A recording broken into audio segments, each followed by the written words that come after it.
The November 8, 2018 meeting of the Old Glory chapter of the Daughters of the American Revolution will come to order. Please stand if you are able. Will the color guard please present the colors?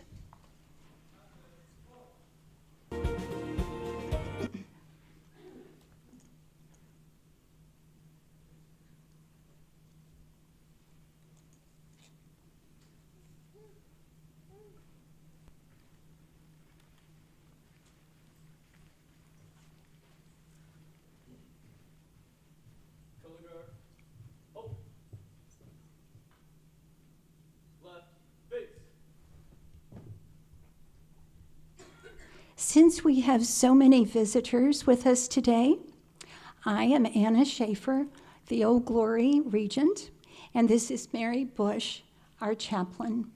We will open our meeting, as we always do, with our DAR ritual and a prayer. Sharon Harper, our Flag of the USA Committee chairman, will lead the Pledge of Allegiance, and the Old Glory chorus, led by Cheryl Mailer, will lead us in the national anthem, and I'd ask you to please sing along at that time. By the power vested in me as Regent of the Old Glory chapter of the National Society, Daughters of the American Revolution, I now declare this meeting in session. To perpetuate the memory and the spirit of the men and women who achieved American independence, to promote the development of an enlightened public opinion, and to foster patriotic citizenship, these are the object of our society, Daughters of the American Revolution. Guard that which is commanded to your trust. Yea, I have a goodly heritage. You shall remember all the way which the Lord your God has led you. Blessed is the nation whose God is the Lord. And now, if you'll please bow with me. Oh God, our help in ages past and our hope for years to come, we praise you for your presence with us today and with those who serve us in time of war. We give special thanks for American heroes who from our beginning as a nation have paid the supreme sacrifice. Lord, our hearts are filled with gratitude for those to whom we owe so much. Help us to show our appreciation by loving our country, by supporting its Constitution, by obeying the laws, and by respecting the flag. As we gather today, may we not take our freedoms lightly, including even this right to gather as a group, and the privilege to pray together. Make us aware of those in other countries who struggle for food, shelter, even life itself. Give us grateful hearts for our wonderful heritage. Help us to realize our responsibility to keep the fires of patriotism growing brightly. Help us to always look to you for our guidance. We thank you, Father, for all you have given us and for the love of these men and women who have protected our country. In Jesus' name, amen. Amen. Please join me for the Pledge of Allegiance. I pledge allegiance to the flag of the United States of America and to the republic for which it stands, one nation, under God, indivisible, with liberty and justice for all.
Please be seated.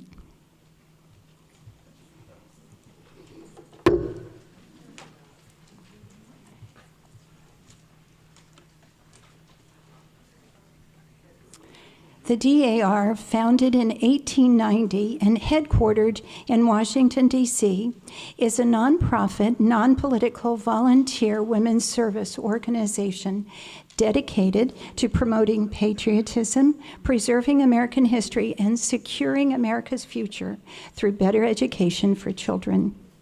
Today is a really I'm going to have trouble getting through this, I'm afraid. Today is a really special day for Old Glory Chapter. We are so pleased to have so many visitors. We are especially honored to have 58 Vietnam veterans and their families joining us. We are a grateful DAR chapter. We are a grateful nation. Jan Campbell-Balch, please come to the podium and introduce our guest speaker. Jan is the chairman of our Project Patriot Committee.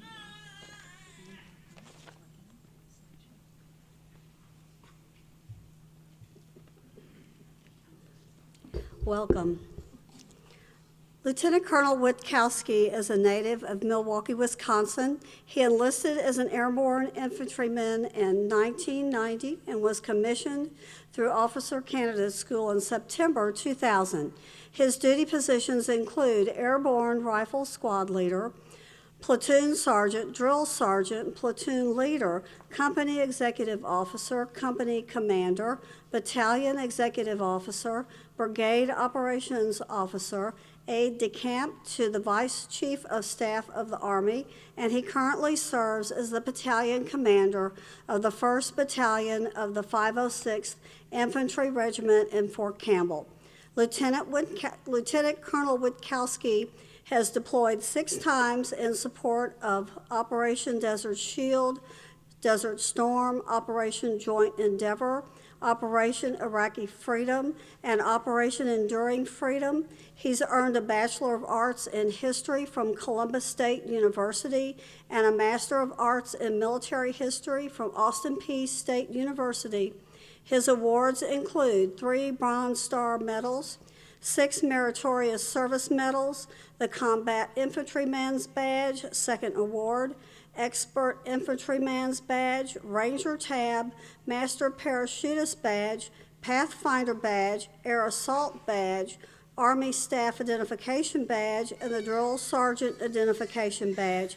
He is currently married to Jennifer Witkowski and is a proud father of 2 daughters, Megan, 23, and Virginia, 17. And Jennifer is here. You want to stand up real quick, Jennifer? Several of us met her back at the end of August, and she is a real ambassador for Fort Campbell in the military. I want to thank her for coming. Lieutenant Colonel Witkowski.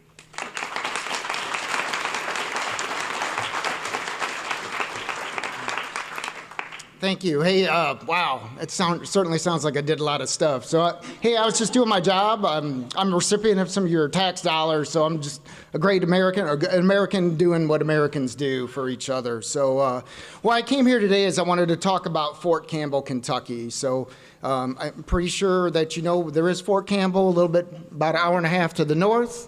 And so I just kind of wanted to talk to you about that. In very plain and simple language, so you understand who we are and what we do, and how Fort Campbell is not very different here from Franklin, other than, well, there's some differences. But I'd just like to talk about it. So next slide, please. So the city of Fort Campbell, so we've got about 26,000 active duty military soldiers currently assigned to Fort Campbell. We've got about 40,000 family members there, so that's spouses, that's other dependents. It's a tricky name for kids.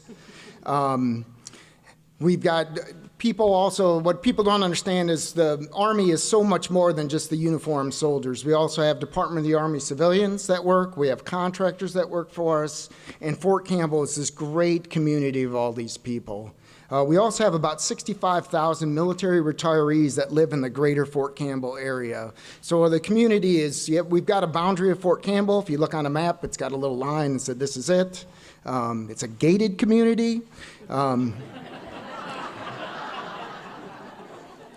But our influence at Fort Campbell extends well beyond the borders of the post. We're really embedded with our two closest partners is the city of Clarksville, Tennessee, and Hopkinsville in Kentucky.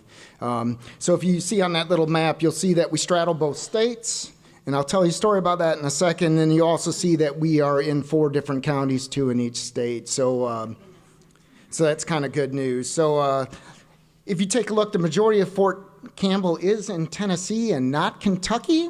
So you're like, why is it Fort Campbell, Kentucky? Well, the funny story is it's all about the post office. So the post office resides in Kentucky.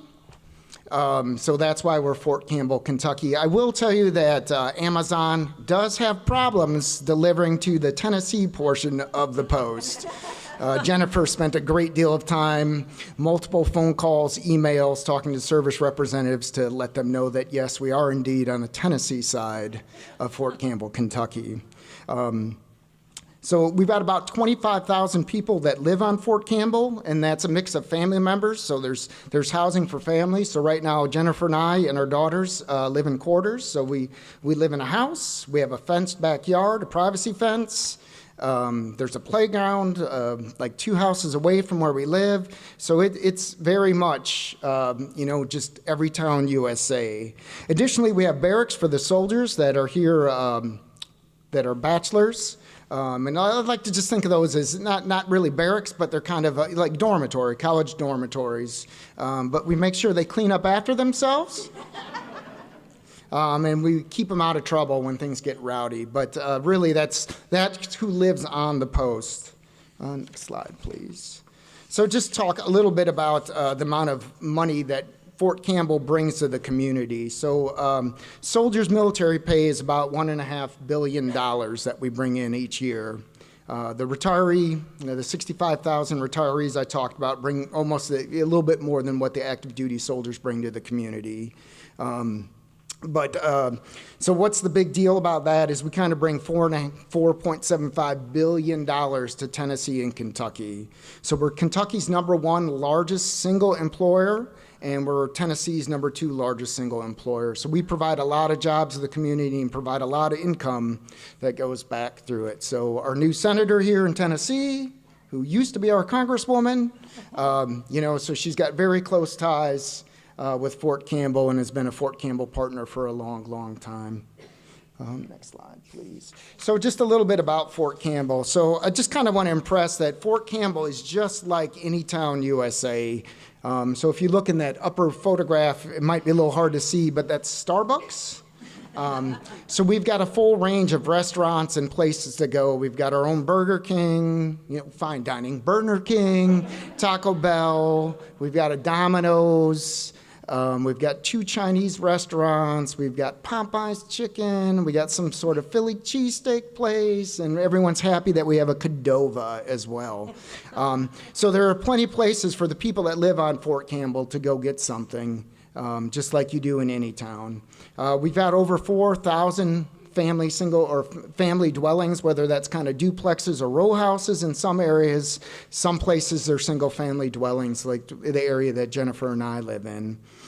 We have a community hospital, so just like you have a hospital here in Franklin or close to it, we've got a full-service hospital there at Fort Campbell, and anything that the hospital there that we lack specialists in, we'll refer out. So Jennifer and I have a special needs daughter, and she received a very large amount of care at Vanderbilt University. So they just didn't have the specialist for her, and they just refer us to that. So that's what Fort Campbell does. If it doesn't stay inside the military system, and it's more cost effective to send it, what we like to call the local economy. We've got 7 child development centers, so that's daycares, so for working parents, and it's for underage children, and then for after-school care as well. We also have our own department store.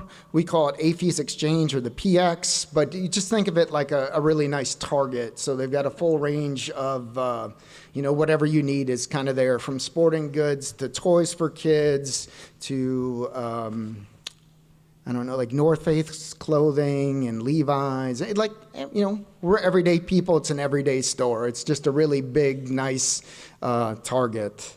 And that's the largest in the the second largest in the continental United States. So it's pretty good. So we have a large population. We also have the YMCA runs an office there. We have a USO center there. And then just kind of like everything like any town has. So we have a golf course there. We have fitness centers, AKA gymnasiums. We have a bowling alley. We've got auto shops that either you can take your car to get fixed, or we have auto skill centers where a soldier can take his car to, or her car for that matter, and borrow some tools and work on their own automobile. So we really, really have everything. We have our own pharmacies. It's just a gated community, that's all. They just make sure you are a good person and before you come on. We do have our own schools as well, K through 12th grade, and that makes Fort Campbell unique. Is most military installations inside the United States do not have a high school. They send their soldiers or those dependents, once again, that's Army word for kids. The kids of high school age will go off post and go to high school, usually on the outside in the local community. Fort Campbell, because it straddles the two communities, there's I'll tell you another secret, insider story, secret history of Fort Campbell, is the majority of officer housing is in the southern side of post, which is on the Tennessee side, and the majority of enlisted housing is on the northern side in the Kentucky half of this. And because of that, that's where they would be zoned to go. So the people who live on the Tennessee side of post would go to Tennessee schools, and the people up in Kentucky would go to the Kentucky schools.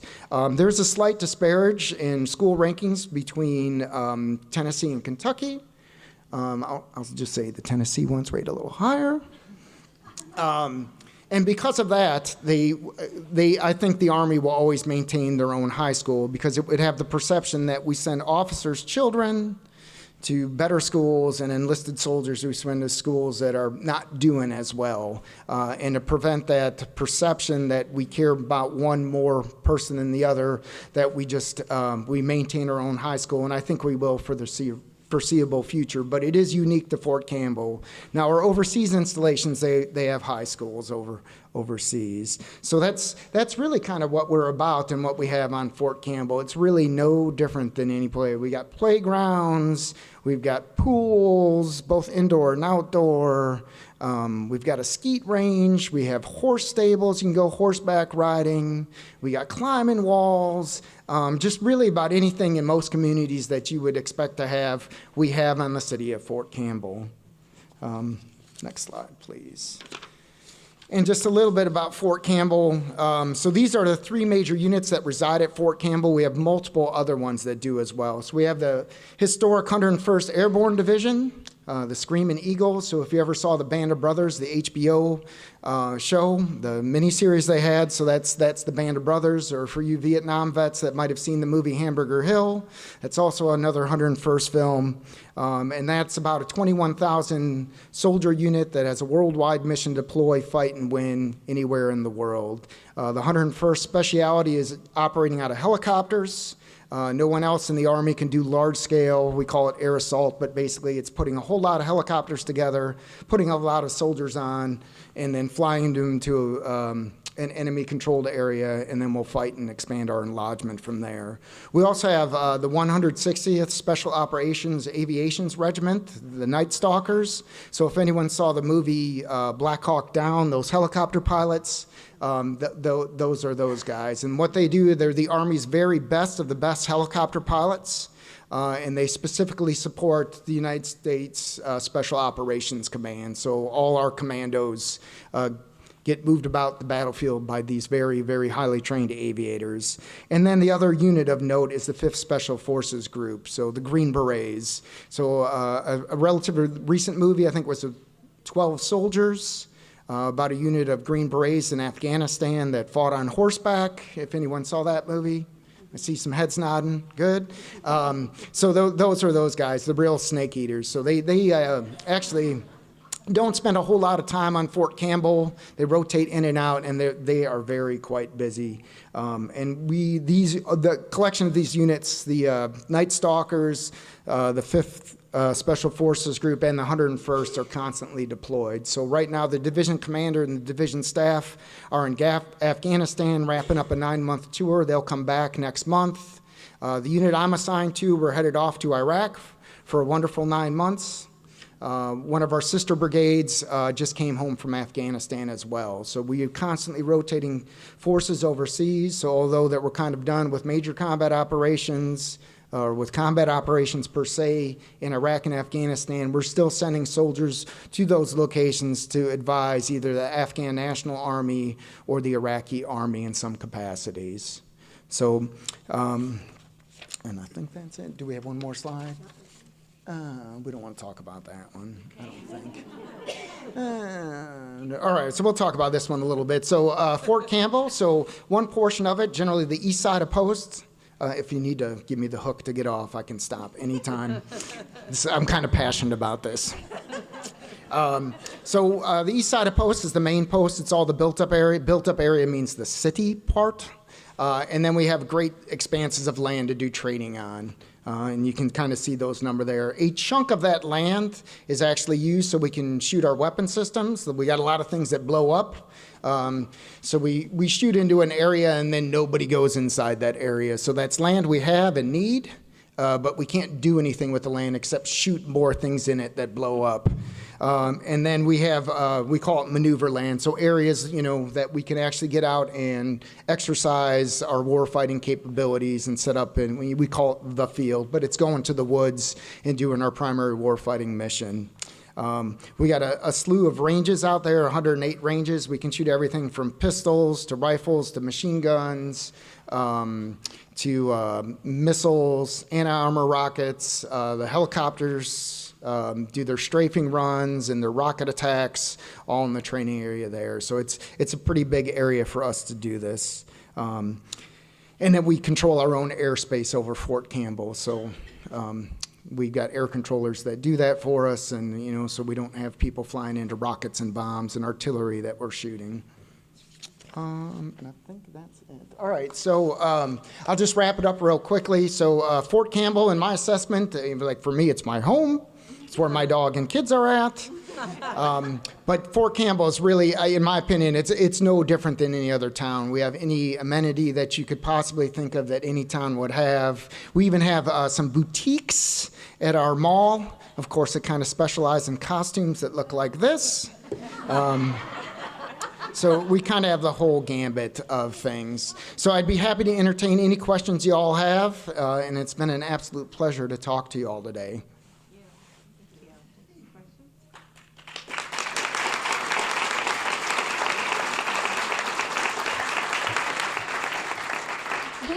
We have time for 3 questions. Do you have one? Yes, ma'am. Go ahead. Sir, this is actually for your wife. Oh. When you were mentioning earlier... Well, we don't have time then for 3 questions. You mentioned earlier about the problems with Amazon. My son was stationed at Fort Campbell with the rocket science. When they first moved there, it was close to Christmas. The gifts that we sent there wound up somewhere in Kentucky. They, of course, lived on the Tennessee side. Somebody in his unit talked to somebody that got everything squared away. If that was you, ma'am, thank you.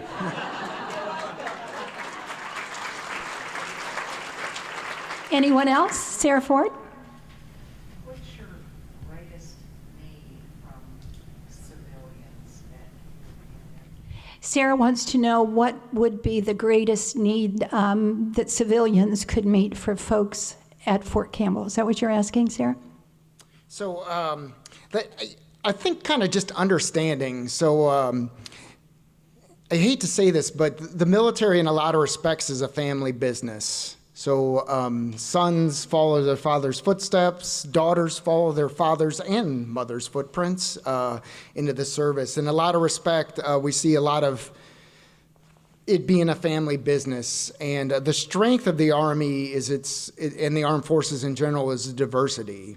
that we get people from all segments of across America. So I've got people, that work for me in my unit that, are people looking for citizenship. So they're not even Americans. I've got every race, creed, color that serve in it. And I think that's some of our strength. And then kind of coming back is the problem with a family business is it kind of stays inside the family.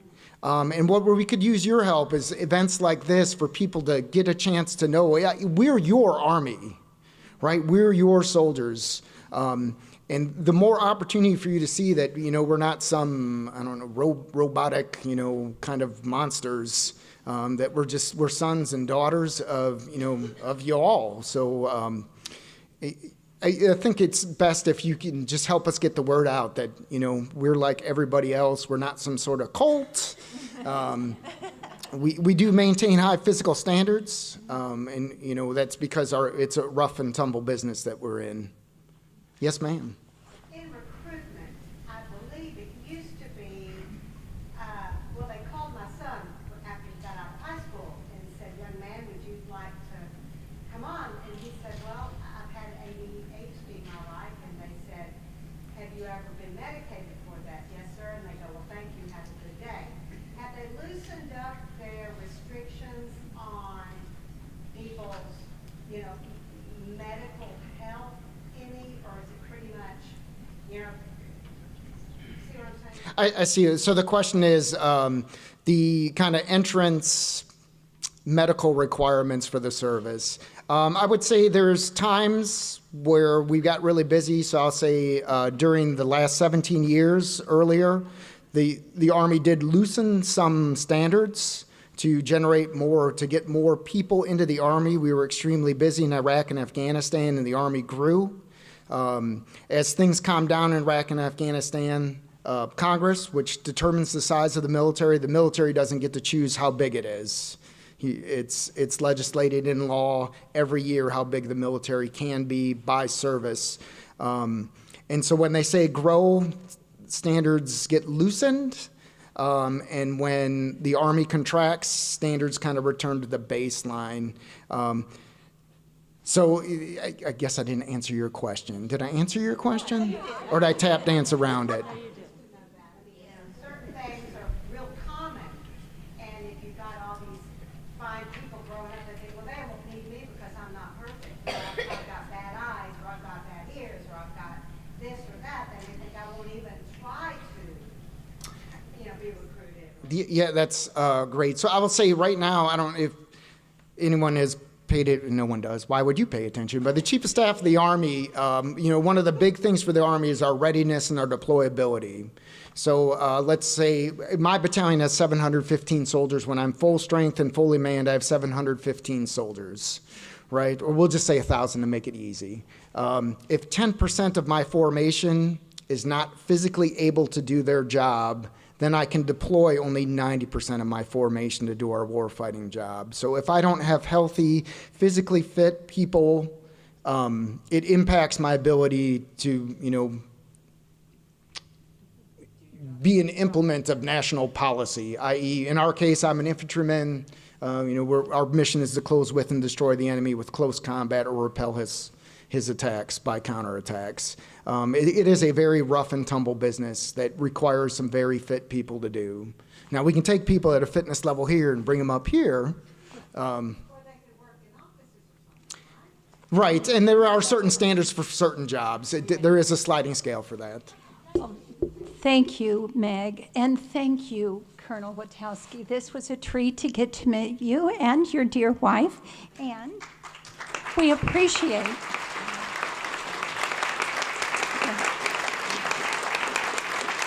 Jan?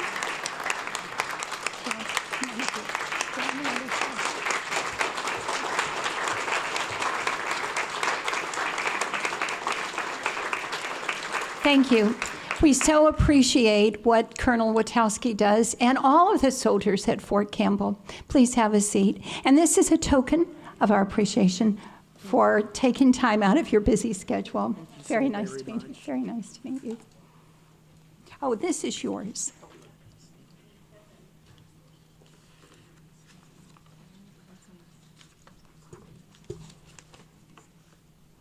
I'd like for you now to watch the video by the United States of America Vietnam War Commemoration. This video is a tribute to the 7.2 million living veterans and the 9 million families of all who served from November 1, 1955 to May 15, 1975.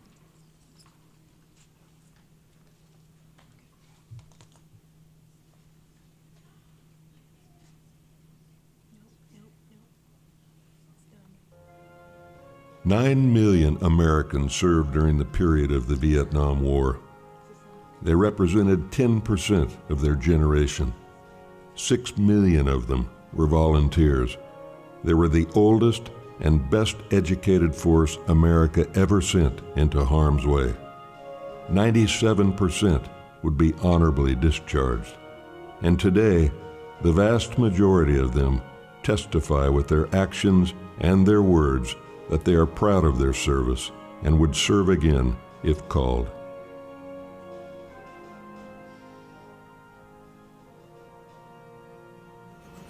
November 14th, 1965, 10:48 a.m. Elements of the 7th Cavalry touched down at Landing Zone X-Ray. Within 30 minutes, the Battle of the Ia Drang began, the first major battle fought by the American Army in Vietnam. Over 3 harrowing days, vastly outnumbered American forces would hold out and ultimately repel enemy forces. American forces would never lose a major engagement during the ensuing 8 years of combat operations.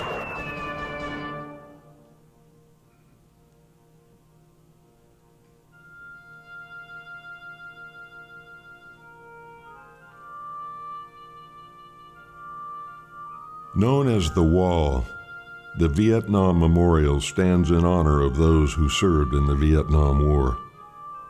The names of the men and women who gave their lives are inscribed in the order they were taken from us. 58,286 names.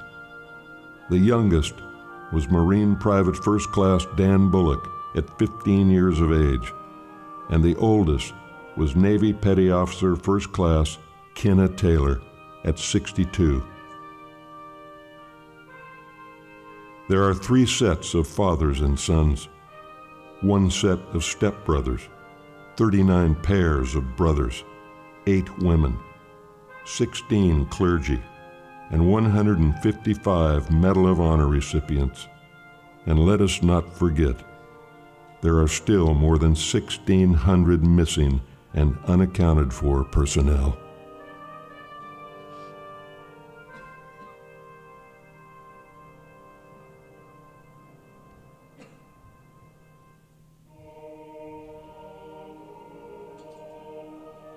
The French were in Vietnam before the Americans and lost more than 70,000 lives. More than 400,000 Allied troops served with the American forces. Joining as allies with the United States were the Republic of Korea, Thailand, the Republic of the Philippines, Australia, and New Zealand. These allies suffered more than 5,000 lives lost during the course of the war. American combat forces left Vietnam in 1973. 2 years later, Saigon fell. Over those last 2 years, without American and Allied combat forces in the region, casualties in Southeast Asia were doubled what they had been during the 10 years prior. To our Vietnam veterans who answered the nation's call to serve, we thank you. Your greatness is etched in history from the battlefields of Southeast Asia to the neighborhoods of hometown America, where you continue to bring blessings and inspiration to your families and your country today.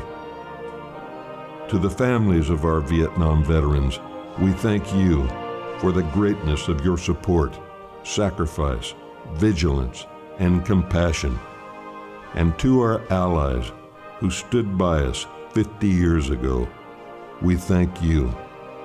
The greatness that was earned by this generation never left you, and it never will.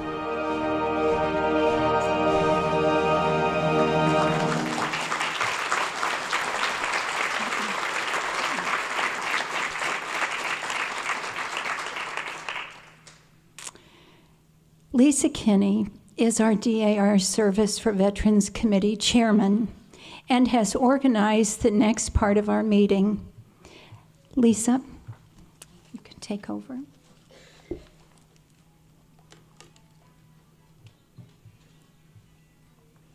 The symbolism of the pin we are presenting to the veterans today is very important. The eagle represents courage, honor, and dedicated service to our nation. The blue circle matches the canton of the American flag and signifies vigilance, perseverance, and justice. The laurel wreath represents victory, integrity, and strength. The stripes behind the eagle represent the American flag. The 6 stars represent the 6 allies who served, sacrificed, and fought alongside one another. We are presenting this lapel pin with a message, "A grateful nation thanks and honors you," embossed on the back, closest to the heart of the wearer. Also, the official name of the commemoration is included to remind each veteran that this is a national initiative, and this lapel pin is the nation's lasting symbol of thanks.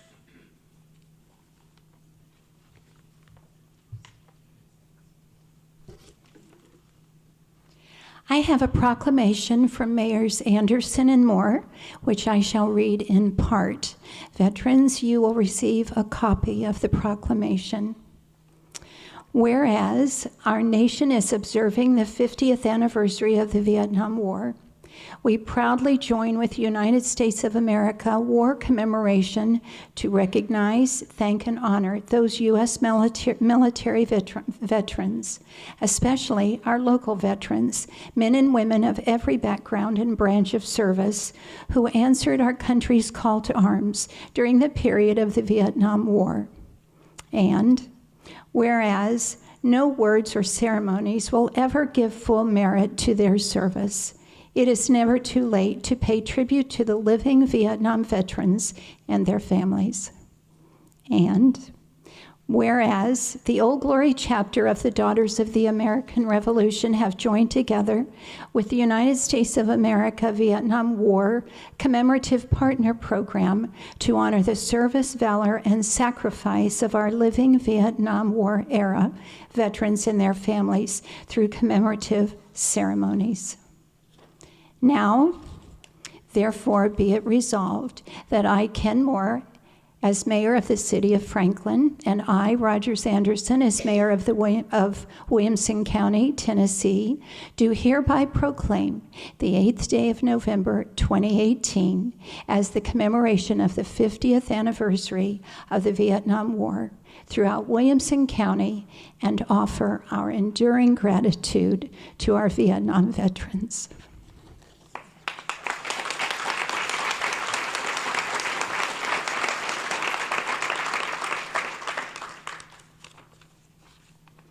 Will those who are presenting the lapel pins please come forward?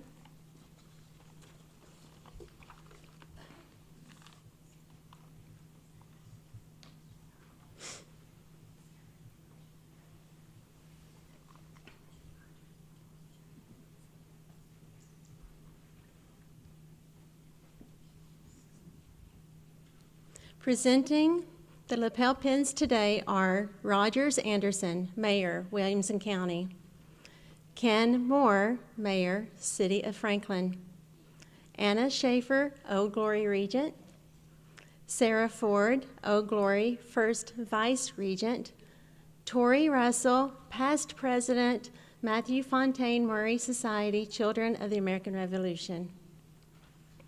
Greater love has no one than this, to lay down one's life for one's friends. John 15:13. The veterans we are honoring today risked their lives in service to their country. They are Rogers C. Anderson, U.S. Air Force;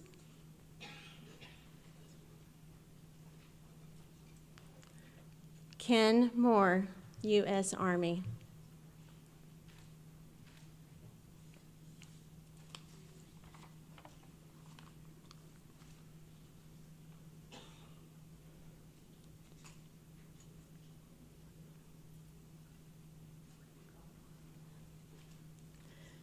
Jerry K.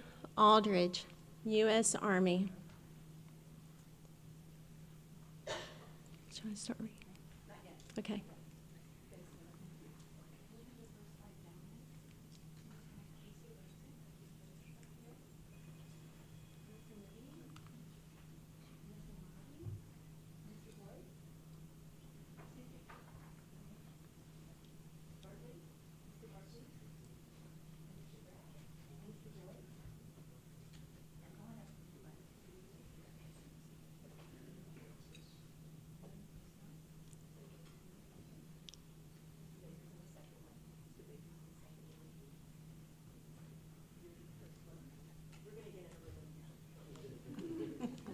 Get our rhythm.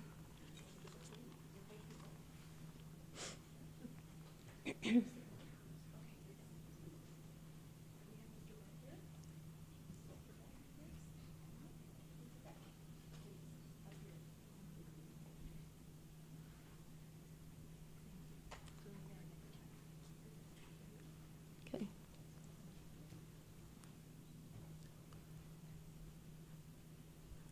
Jerry K. Aldridge, U.S. Army. James Thomas Baker, U.S. Navy, father of this Oh Glory member, Lisa Kenny. Howard Roger Bartley, U.S. Army. Donald Bett, U.S. Army.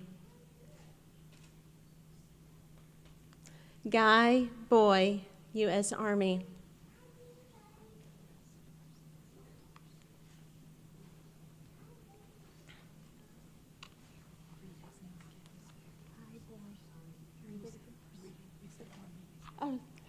I'm sorry, that was a mistake. Guy Boy, U.S. Air Force. Sorry. Or is that correct? Yeah. Okay. It's printed.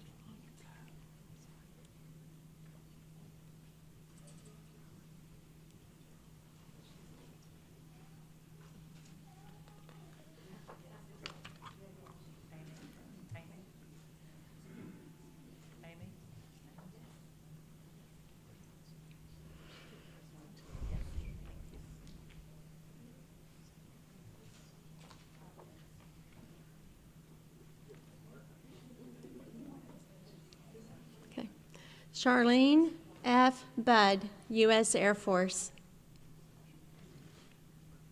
Philip R. Budd, U.S. Air Force. They're married.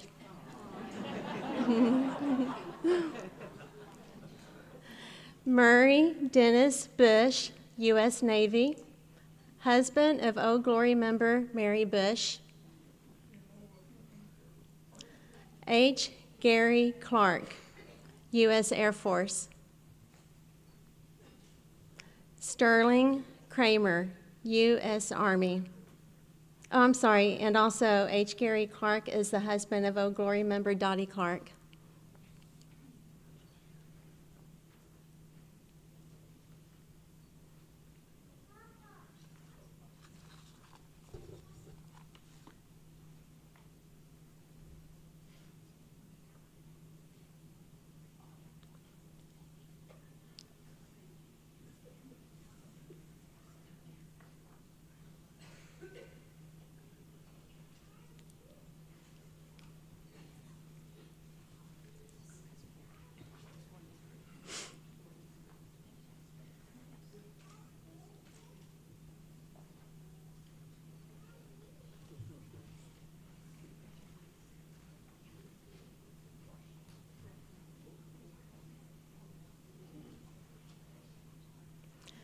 Guy Colton, U.S. Army.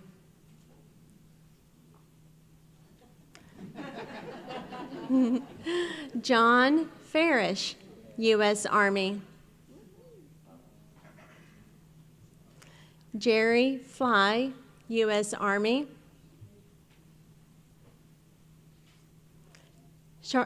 Charlie Fox, U.S. Army.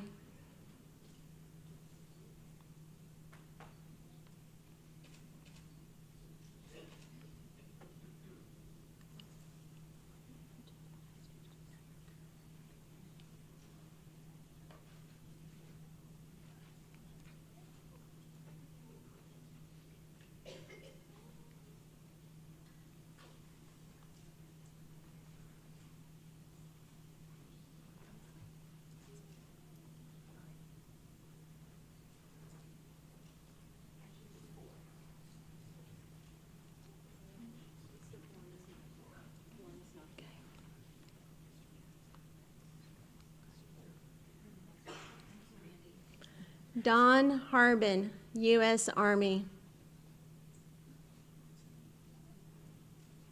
Philip Hickman, U.S. Navy. John E. Horn could not attend today. He's U.S. Army. Gary Housley, U.S. Army, husband of Old Glory member Jenny Housley. Larry Buford Huddleston, U.S. Army.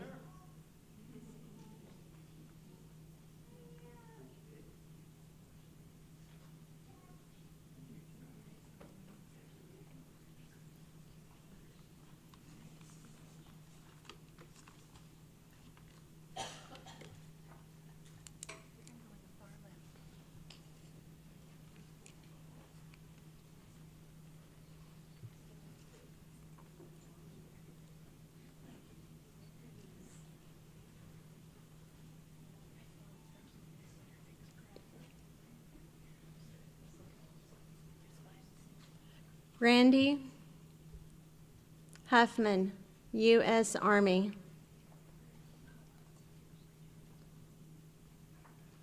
William R. Huffman, U.S. Navy. John James, U.S. Army.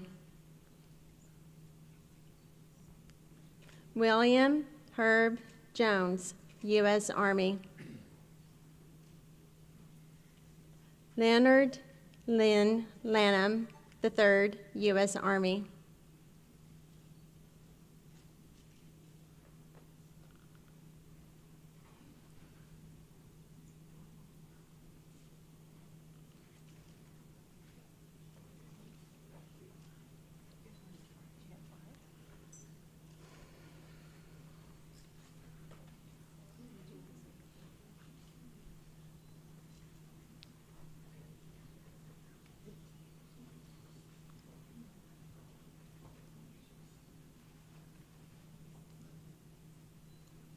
Ready? Charles A. Leach, U.S. Air Force. Charles Stephen Lee, U.S. Marines. Stuart Long, U.S. Air Force, husband of Old Glory member Jeanette Long. Danny Looney, U.S. Air Force. John Mather, U.S. Army.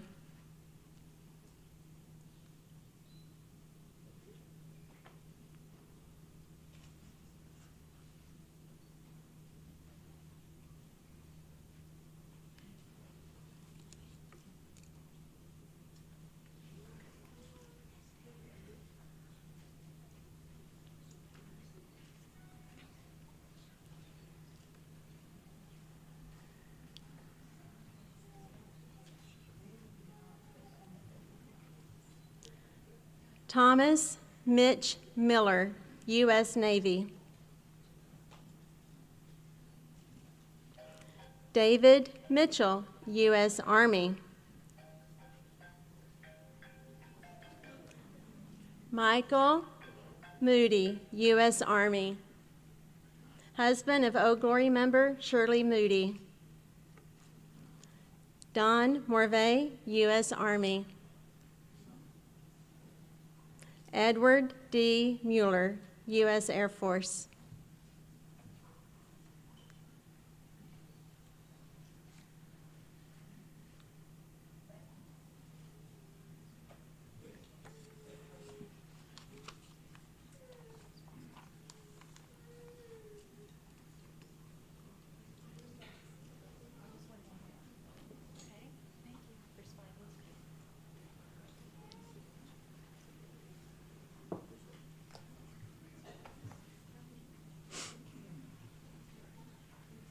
Bill Murin, U.S. Air Force.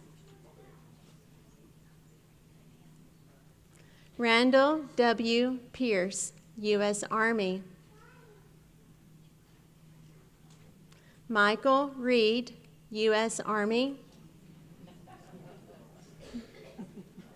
William Bill Thomas Robinson, U.S. Navy.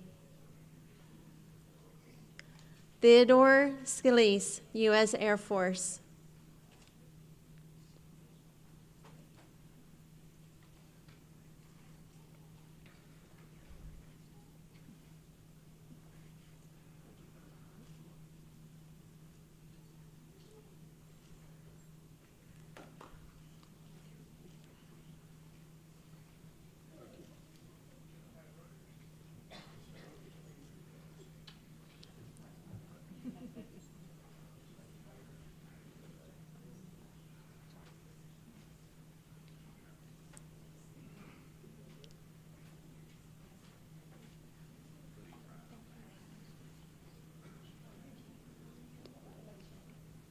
Carl Schneider, U.S. Air Force. Danny Scott, U.S. Army. John B. Sheldon, U.S. Air Force. Steve Sims, U.S. Army. Joseph Wayne. Oh, I'm sorry. That was Navy for Mr. Sims, Steve Sims, U.S. Navy. That makes a big difference. Okay. Okay. Joseph Wayne Smith, U.S. Army.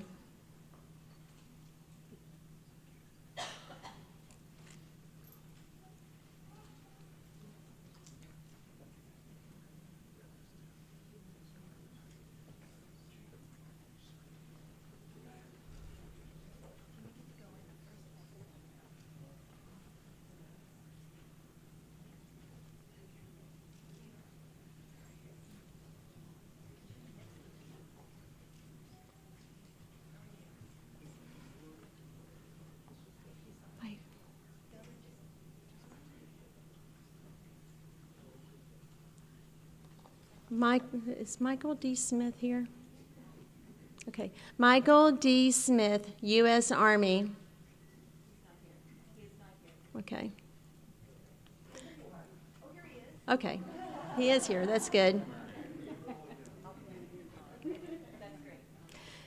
James Spardoni, U.S. Air Force.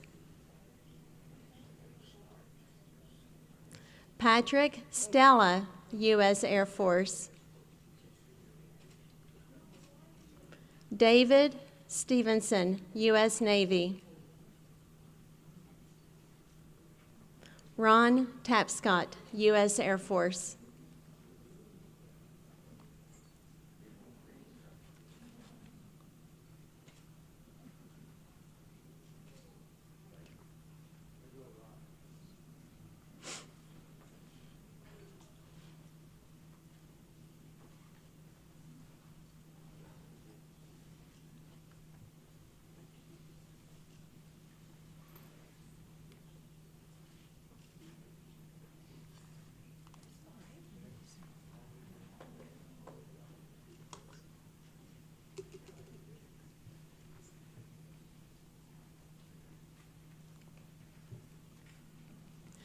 Paul Tyree, U.S. Army.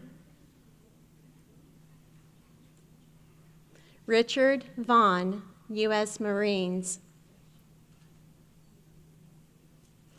Dean Waldrop, U.S. Air Force. Bruce Pendorf Waterman, U.S. Navy. Michael L. Workman, U.S. Army.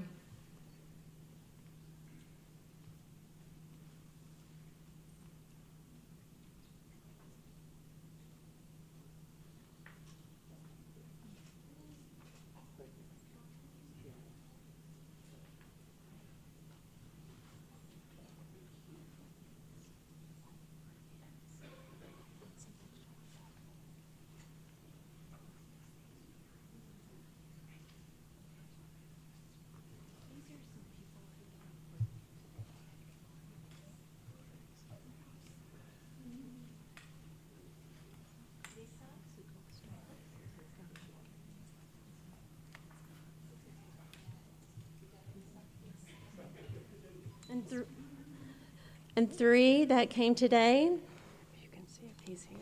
Okay. That were last minute add-ons. Ray Barrett. And I didn't catch his branch. Is it Geraldine Amos, U.S. Marines.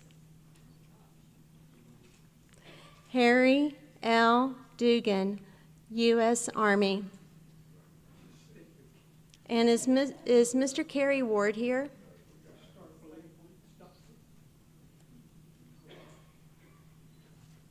Okay.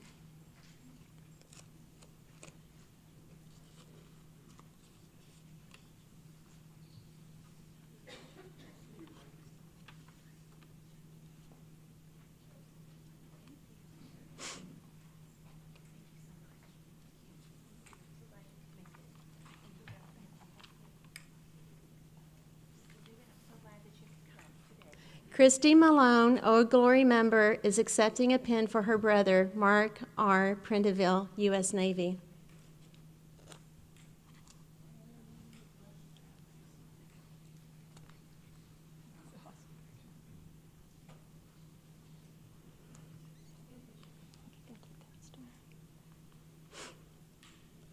Gold Star family members are immediate family members of a veteran who is listed on the Vietnam Veterans Memorial in Washington, D.C., and who is not listed as missing or unaccounted for by the Department of Defense.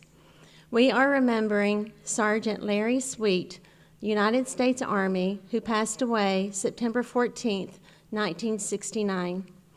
Sergeant Larry Sweet served with F Troop, 17th Cavalry Regiment, 196th Infantry Brigade, American Division. He went to NCO school in Kentucky and is well remembered by his fellow soldiers and those that made online comments about his courage and heart, at least one that credited Larry with saving his life on Hill 56. Honoring Sergeant Sweet today is his daughter, Candace Sweet Vaughn. Candace, please come forward to receive your 50th Vietnam War Commemoration Gold Star Certificate and lapel pin.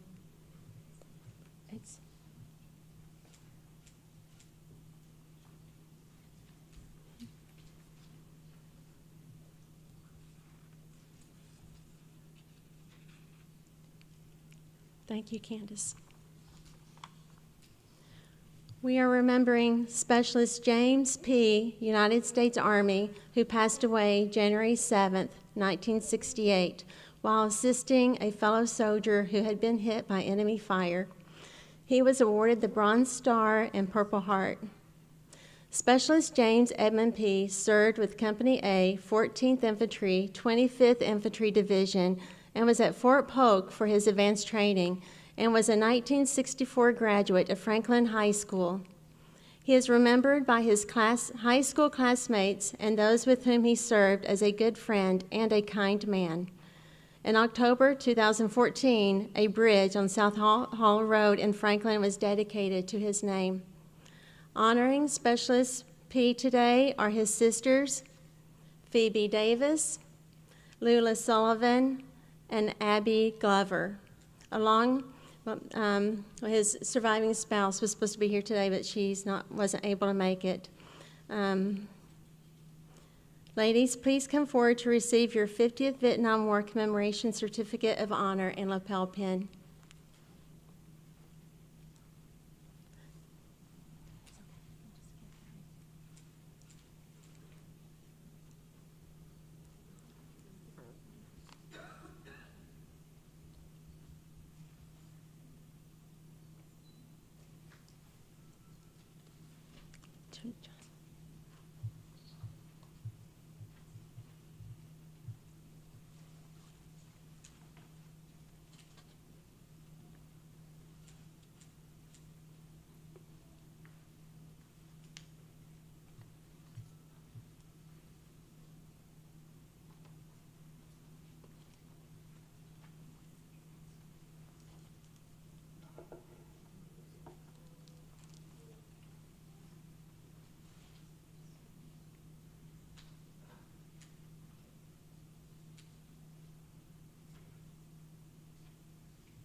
We didn't rehearse this before. So, thank you to all the Vietnam veterans and your families. A grateful nation thanks and honors you.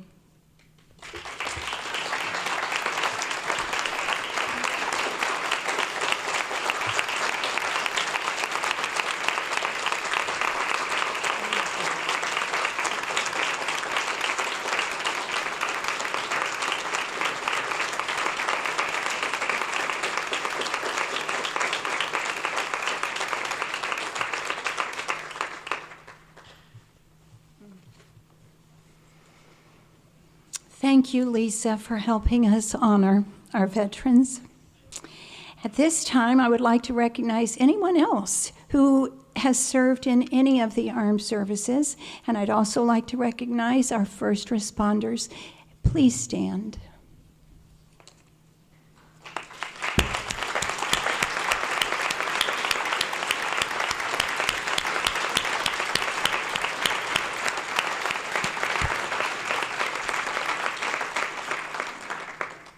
We appreciate your dedication to a grateful nation and community. At this time, I'd like to invite our Vietnam-era veterans and their families to move to the back of the room for refreshments, photos, and a group photo of the veterans honored today. Old Glory members, please stay here for a short business meeting.